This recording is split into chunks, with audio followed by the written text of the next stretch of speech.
تسجيل الحضور يبدو أن العدد دون لا لا طبعا لشكليات الجلسة باش نسجل حضورنا، وإنما ظاهر بالعين المجردة أن العدد مازال بعيد. تفضلوا سجلوا حضورنا.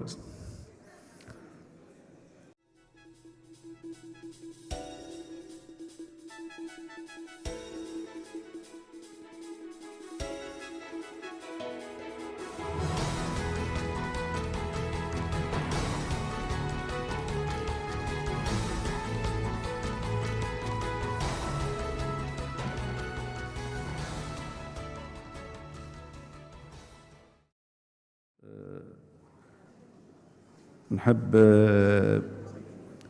أول الأمر نعطيكم جدول الأعمال. سي محمد تفضل، عندك نقطة نظام. نعطيكم جدول الأعمال ونرجع لك. إذا جدول الأعمال متاعنا يتمثل في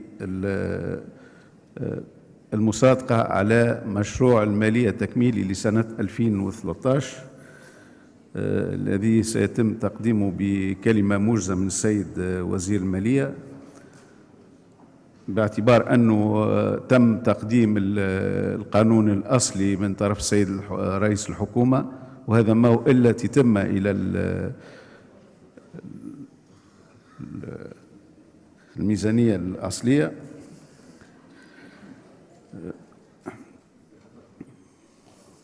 ثم بطبيعة الحال نعطي الكلمة للجنة المالية، السيد رئيس لجنة المالية أو من ينوبه لتقديم التقرير المتعلق بهذا القانون، ثم نمر إلى النقاش العام. ثم على ضوء ذلك إذا كان أحد السادة أعضاء الحكومة وبالأخص السيد وزير المالية عنده ما يعلق على ضوء التدخلات من خلال النقاش العام نمر له الكلمة. ثم طبعا كالمعتاد نمر إلى بعد التصويت على النقاش العام نمر إلى مناقشة الفصول فصلا فصلا. إذا هذا هو جدول أعمالنا. عندنا نقطة أخرى خارجة على موضوع جدول الأعمال هذا، عندنا استقالتين باش نحب نعلن عليهم. مثل ما يقتضيه النظام الداخلي. الاستقالة الأولى تتعلق بأختنا فردوس الوسلاتي من حركة النهضة التي استقالت لأسباب صحية، وبهذه المناسبة باسمي الخاص وباسمكم جميعا نتمنى لها الشفاء العاجل وربي يشفيها ويفرج عليها، وسيتم تعويضها في وقت لاحق بمن يليها في القائمة وفق ما يقتضيه القانون المنظم للعملية الانتخابية. ثم عندنا استقالة ثانية هي استقالة السيدة سهير دردوري من كتلة المؤتمر من أجل الجمهورية. مشروع قانون المالية تكميلي لسنة 2013 عدد 76/2013.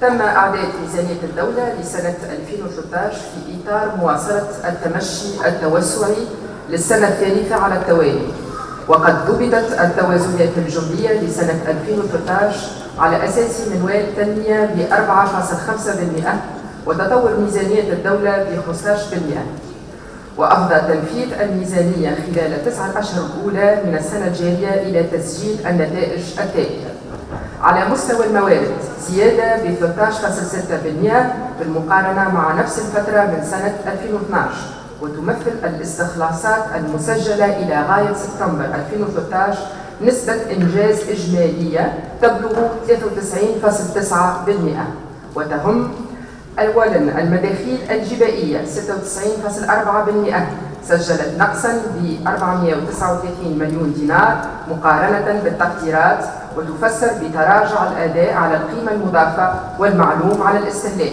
ثانياً المداخيل غير الجبائية 83% سجلت نقصاً ب 330 مليون دينار بالمقارنة مع التقديرات بسبب عدم تحويل فواضل عمليات المصادرة المسجلة سنة 2012، وانخفاض استخلاصات مردود أداوة عبور الغاز وانخفاض إنتاجه.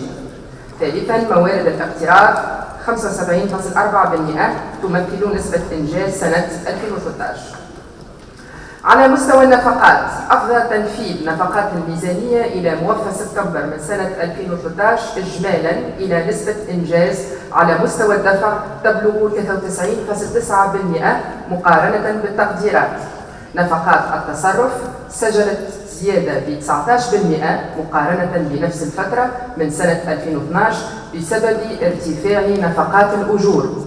نفقات التنمية سجلت تطور نسق إنجاز ب 11% مقارنة بنفس الفترة من سنة 2012.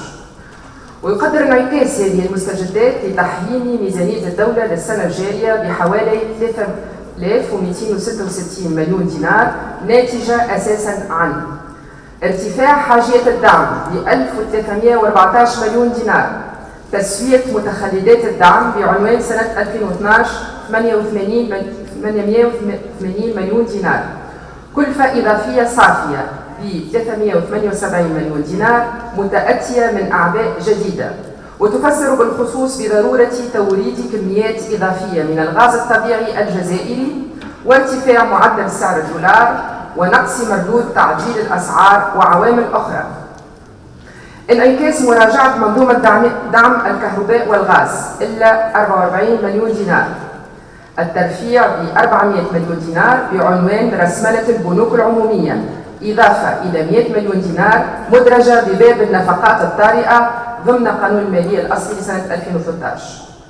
حاجيات إضافية صافية للمؤسسات العمومية 140 مليون دينار، ارتفاع خدمة الدين 225 مليون دينار، نقص صافي في الموارد غير الجبائية 380 مليون دينار، صعوبة تعبئة موارد الاقتراض الخارجي، عدم إصدار الصكوك الإسلامية المقدرة ب1000 مليون دينار. وعلى هذا الأساس تم إعداد مشروع ميزانية تكميلية تأخذ في الاعتبار تطور المناخ الخارجي وملائمة مستوى بعض المؤشرات والفرضيات مع مستواها المتوقع، تهم بالخصوص نسبة نمو بالأسعار القارة من الناتج المحلي الإجمالي في حدود 3.6% مقابل تقديرات أولية ب 4.5%، اعتماد فرضية معدل سعر برميل النفط في مستوى 109.3 دولار للبرميل عوضاً عن 110 دولار، ومعدل سعر صرف الدولار في حدود 1 دينار فاصل 625 عوضاً عن 1 دينار فاصل 580، مع العلم أنه تم توفير حوالي 1100 مليون دينار من نفقات التنمية، واقتصاد في نفقات التصرف بحد 340 مليون دينار، مكنت من تقليص حاجيات ميزانية 2013 إلى 1826 مليون دينار، تمثل 0.8% من الناتج المحلي الإجمالي المتوقع، ليصبح العجز المتوقع 6.8% من الناتج المحلي الإجمالي مقابل 5.9% مقدر. ولتغطية الحاجات الإضافية لتحقيق توازن ميزانية الدولة لسنة 2013 يقترح استعمال قسط من الرصيد المتوفر من بيع اتصالات تونس في حدود 1000 مليون دينار، واستعمال أرصدة حسابات الخزينة وموارد أخرى في حدود 826 مليون دينار. ويقترح مشروع قانون المالية التكميلي لسنة 2013 تنقيح التقديرات الأولية المنصوص عليها بقانون المالية لسنة 2013 بالترفيع في مستواها ليبلغ حجم ميزانية الدولة المحينة قبضاً وصرفاً ما قدره 27481 مليون دينار مقابل 626792 مليون دينار مقدرة، باعتبار القروض الخارجية المحالة 100 مليون دينار وقروض الخزينة 190 مليون دينار، أي بزيادة 689 مليون دينار تمثل نسبة 2.6%. كما يتضمن إجراءات أخرى تتعلق بتدعيم الأسس المالية للبنوك العمومية 500 مليون دينار، إرجاء العمل بأداوة الدعم الموظفة على الإقامة بالمؤسسات السياحية، تسوية وضعية المنتفعين بالعفو العام تجاه الصناديق الاجتماعية، إسناد منافع لفائدة أعوان قوات الأمن الداخلي والعسكريين وأعوان الديوانة الذين تعرضوا لإصابات نتيجة اعتداءات إرهابية أدت إلى استشهادهم أو إصابتهم بأضرار بدنية بالغة. أعمال اللجنة: اجتمعت لجنة المالية والتخطيط والتنمية يوم الثلاثاء 26 نوفمبر 2013 للنظر في مشروع قانون المالية التكميلي لسنة 2013، ودار نقاش حول المبررات التي أدت إلى تحيين تقديرات قانون المالية لسنة 2013.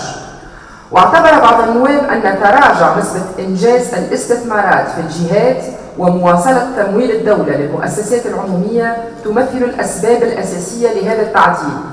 كما أكد نواب آخرون على ضرورة إيلاء أهمية كبرى لحل مشكلة الدعم واتخاذ الإجراءات الكفيلة للتقليص منه وترشيد استهلاك المحروقات في المؤسسات المستهلكة للطاقة، واستفسروا عن الأسباب التي حالت دون إصدار الصكوك الإسلامية لسنة 2013.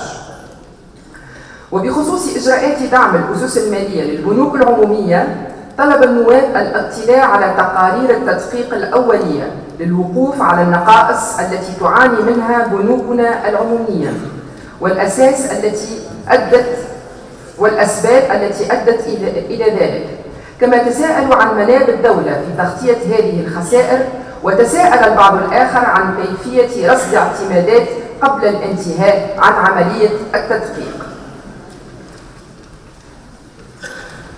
واستمعت لجنة أيام 2 و6 و9 ديسمبر 2013 إلى كل من السيد وزير المالية والسيد كاتب الدولة للمالية وإطارات الوزارة، واتضح أن إعداد ميزانية الدولة لسنة 2013 تم في إطار المنهج التوسعي الذي ارتأته الدولة ل3 سنوات على التوالي، حيث ضبطت التوازنات الجملية على أساس نسبة نمو حددت ب 4.5%، وتطور ميزانية الدولة ب 15%، غير أن حساسية المرحلة الانتقالية وما طرحته من ضغوطات على ميزانية الدولة وكذلك المستجدات على المستوى الخارجي مثل إطاراً سلبياً انعكس على تقديرات الميزانية، وأصبح من الضروري مراجعة هذه التقديرات وتحيينها لتحقيق التوازنات العامة.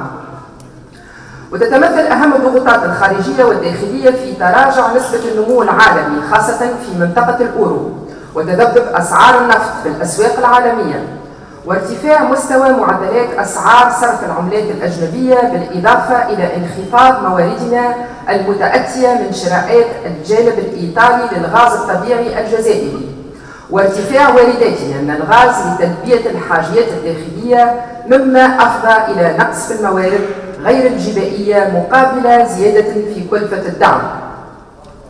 وبخصوص البنوك العمومية، فعملية التدقيق متواصلة بالنسبة للشركة التونسية للبنك وبنك الإسكان، غير أنه لم ينطلق بالنسبة للبنك الوطني الفلاحي. ونظرا للدور الذي تلعبه هذه المؤسسات في تمويل الاقتصاد والتنمية، فهي تستوجب وضع خطة لدعم أسسها المالية لضمان ديمومتها ونجاعة تدخلاتها. وسيتم مد أعضاء اللجنة بنتائج عملية التدقيق بالنسبة للشركة التونسية للبنك وبنك الإسكان عند استكمالها، وفي وقت لاحق بالنسبة للبنك الوطني الفلاحي.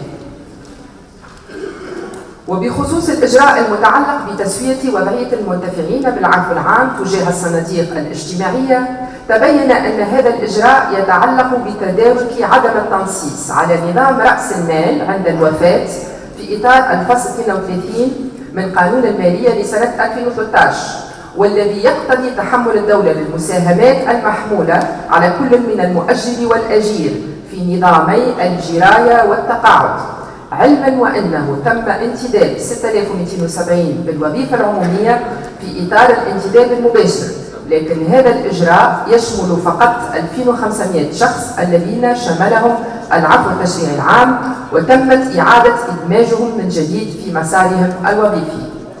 أما التأخير المتعلق بإصدار الصكوك الإسلامية فسيعود أساسا إلى التأخر في استكمال الإطار التشريعي لإصدار هذه الصكوك، وما تتطلبه العملية من إجراءات لضمان نجاحها باعتبارها أول عملية.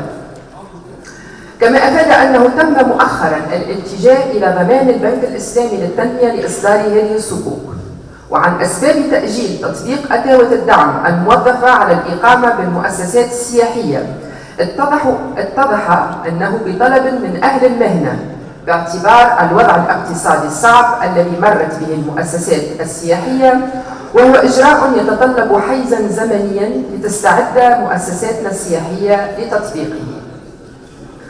ودار نقاش حول مجمل فصول مشروع قانون المالية التكميلي نورد فيما يلي أهمه. الفصل 4، إجراء تحويل موارد لفائدة ميزانية الدولة. الأسباب التي حالت دون تعبئة 1000 مليون دينار المبرمجة سنة 2013 من الصكوك الإسلامية. الأسباب التي أدت إلى استعمال قسط آخر من الأموال المتأتية من تخصيص جزء من رأس مال اتصالات تونس. وبين السيد كاتب الدولة أن استعمال هذا القسط هو تعويض للصكوك الإسلامية التي لم يكن بالإمكان إصدارها بسبب تأخر المصادقة على الإطار التشريعي هذا، ويبقى تحويل مبلغ هذا القسط الحل الأفضل الذي يحول دون اللجوء إلى الاقتراض الخارجي، مع العلم وأن المبلغ المتبقي من التفويض هو 500 مليون دولار متوفر لدى البنك المركزي. الفصل 5، إجراءات لتدعيم الأسس المالية للبنوك العمومية. استفسر النواب عن الأسباب التي أدت إلى الصعوبات المالية للمؤسسات البنكية العمومية ومبلغ الخسائر ومناب الدولة، كما طلبوا الاطلاع على النتائج الأولية لعمليات التدقيق، وهل تم رصد هذه الأموال على حساب برامج التنمية، واقترحوا الترفيع في رأس مال البنوك بمقتضى نص قانوني. كما رأى بعض النواب أن البنوك العمومية تشكو من سوء التصرف منذ مدة، وهي تتطلب تدقيق ومحاسبة من تسبب في الوصول إلى هذه الوضعية. ووضح السيد الوزير أن الوضعية المالية للبنوك العمومية تتطلب تدخل الدولة في الترفيع في رأس مالها باعتبارها محرك اقتصادي أساسي، حيث أنها تساهم في تمويل عديد القطاعات الهامة على غرار القطاع السياحي والفلاحي والسكني، مما يستوجب وضع خطة استراتيجية لدعم أسسها المالية لضمان ديمومتها وتوازناتها المالية ونجاعة تدخلاتها. واستجابت الوزارة بخصوص الترفيع في رأس مال المؤسسات العمومية البنكية الثلاث بمقتضى قانون. الفصل 6، مراجعة معلوم أتاوة الدعم الموظفة على الإقامة بالمؤسسات السياحية. استمعت اللجنة يوم 10 ديسمبر 2013 إلى السيد وزير السياحة، ودار نقاش أكد خلاله عديد النواب على ضرورة تفعيل مقتضيات هذا الفصل، واستفسروا عن مبررات طلب تأجيل العمل به، خاصة وأنه تمت المصادقة عليه في قانون المالية الأصلي لسنة 2013.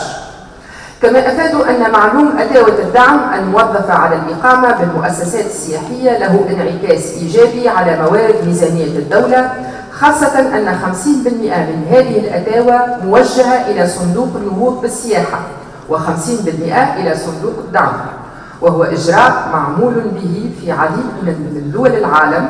واقترح بعض النواب إعفاء السياحة الداخلية من هذه الأتاوة ووضع حد أقصى للمبلغ الإجمالي للأتاوة بالنسبة للسياح الذين يقضون فترات طويلة.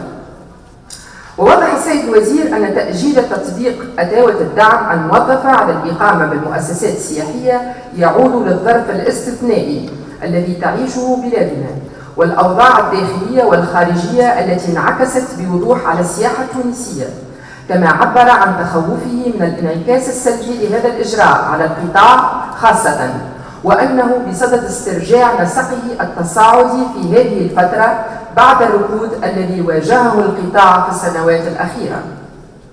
وضمانا لنجاح العملية وقع اقتراح إرجاء تطبيقه لتمكين أهل المهنة من المشاركة في ضبط طريقة تطبيق هذا الإجراء، خاصة وأن قرابة 70% من السياح الأجانب يفيدون في إطار عقود مبرمجة مسبقا عن طريق وكالات الأسفار العالمية.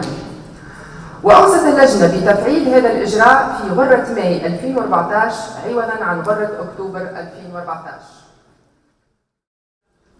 فيما يتعلق ب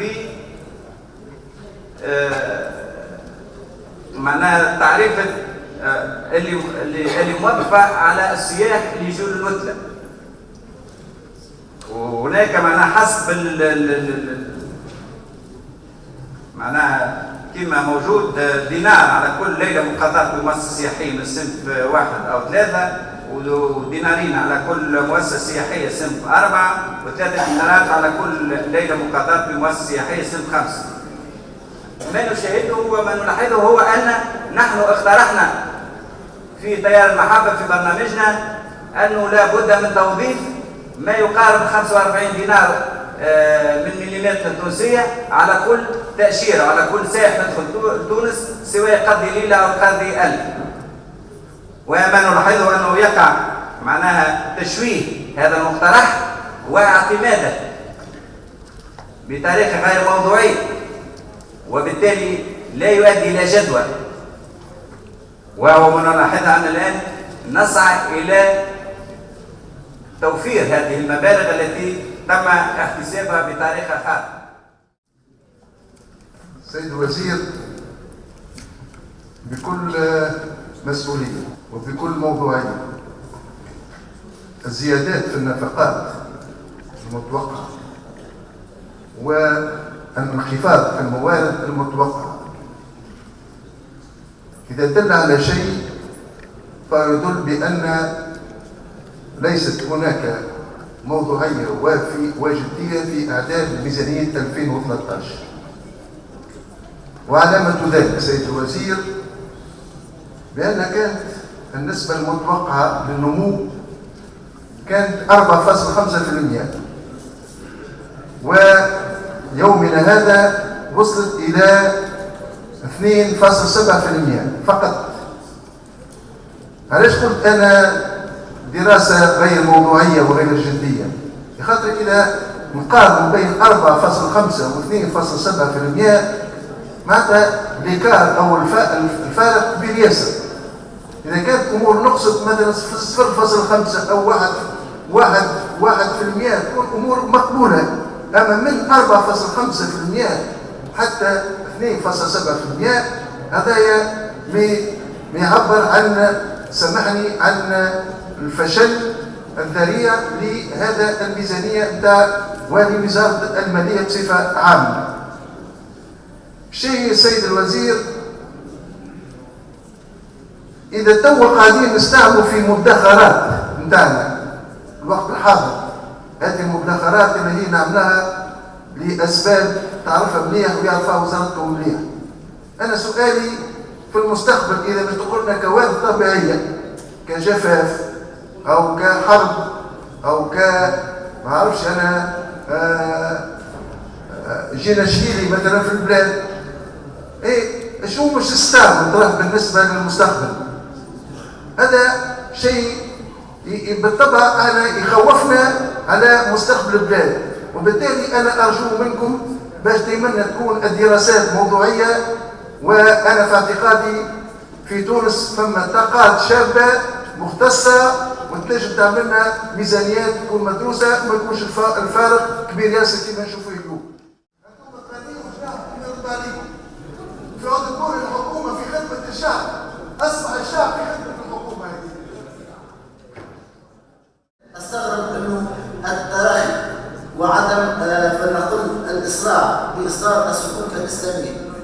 حتى نحمل واحد احنا في المجلس التأسيسي مسؤولية في هذا الجانب، باعتبار أن التجربة هذه نجحت وأثبتت يعني نجاحاتها في عديد الدول حتى الدول الغربية، فبالتالي ما ثم حتى مبرر أن المسألة هذه تبقى تنتظر إلى الآن وتصبحنا في التقرير تعليلات باعتبار أن الأمور تجربية وأنها تجربة أولى وكل شيء. إذا كانت تجربة أولى وتجربة نافعة علاش نستناو إلى الآن؟ علاش ما كانش هي أولويات في المستوى الحالي، خاصة أنها ترجع علينا بالفائدة بصفة مباشرة. كذلك النقطة الأخيرة هي مسألة الطاقة. بالتأكيد هذا اللغز المحير الطاقة في تونس، هذا الصدمة النفسية اللي عاشها الشعب التونسي يعني بعد ما شاهد بعض التقارير الماليه وبعض يعني خلينا نقول عمليات التقصي في هذا الجانب. ثم شعور عام بان عندنا ثروه وطنيه منهوبه منذ زمن. الثروه الوطنيه في هذا التقرير لم يقع التنصيص عليها ولا الاشاره اليها، فبالتالي اولويه الاولويات في المرحله القادمه تكون فتح تحقيق واسع في هذه المساله بالذات، باعتبار انه يعني قد نخشى ما نخشاه انه باش تعطي ارقام رهيبه جدا عن ثروتنا المسلوبه بالحق. يعني اذا كان نعرفوا ان ايطاليا ثلث الاستهلاك نتاعها من الغاز الطبيعي، كيفاش الاتاوه تاع تونس تقل، وهذا يعني شيء غريب وشيء متناقض. كيفاش يعني تقارير تقول انه عندنا مخزون كبير من البترول، فاذا به نكتشفوا اشياء رهيبه وغريبه، حتى ان الثروه النفطيه بتاعنا ماشيه الى الدول يعني حتى ما تشبه حتى علاقه بالدول لا نعتبره حتى دول.